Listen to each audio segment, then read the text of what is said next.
ભરૂચ જિલ્લા વિસ્તારમાં યુવાધન નશાના રવાડે ન ચડે તથા નશાયુક્ત પદાર્થોના ખરીદ વેચાણ અને હેરાફેરી અટકાવવા માટે અસરકારક અને પરિણામલક્ષી કામગીરી કરવા તથા આવી ગેરકાયદેસર પ્રવૃત્તિ કરતા ઈસમો વિરુદ્ધ કેસો કરવા ભરૂચ પોલીસ અધ્યક્ષ અક્ષયરાજ નાઓ દ્વારા no drugs in Bharuch camping અંતર્ગત જિલ્લાના તમામ અધિકારીઓને સૂચના કરેલ, જે સૂચનાના આધારે પોલીસ ઇન્સ્પેક્ટર એ ચૌધરી તથા પોલીસ ઇન્સ્પેક્ટર એચ છૈયાનાઓના માર્ગદર્શન હેઠળ એસઓજી સ્ટાફની ટીમો બનાવી જરૂરી કાર્યવાહી હાથ ધરેલ, જે અંતર્ગત એસઓજી ટીમ દ્વારા જિલ્લામાં અસરકારક પેટ્રોલિંગની કામગીરી હાથ ધરવામાં આવેલ, જે દરમિયાન police inspector A Chaudhary SOG Bharuch નાઓને મળેલ ચોક્કસ બાતમીના આધારે પોલીસ ઇન્સ્પેક્ટર એચ છૈયાનાઓને એસઓજી ભરૂચની ટીમ સાથે ઓમકાર તુની સામે ન્યૂ સિટી કોમ્પ્યુટરની પાછળ બાબરનાથની ચાલમાં રેડ કરતા આરોપીઓ પોતાના કબજા ભોગવવામાં ગેરકાયદેસર નશાકારક એમડી ડ્રગ્સનો જથ્થો પોતાના આર્થિક લાભ માટે પ્રતિબંધિત કેફી પદાર્થ પૈસા કમાવવાના ઈરાદે અન્યને વેચાણ કરવા માટે રાખનાર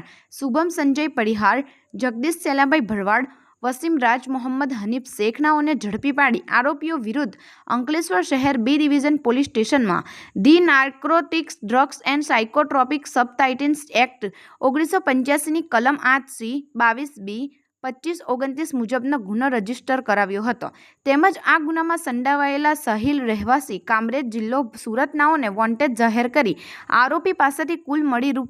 ₹5,04,900નો મુદ્દામાલ જપ્ત કરી કાયદેસરની કાર્યવાહી હાથ ધરી હતી। રિપોર્ટર હુમેદ સૈયદ, અંકલેશ્વર, ગુજરાત અદ્ભુત ન્યૂઝ ગુજરાતી।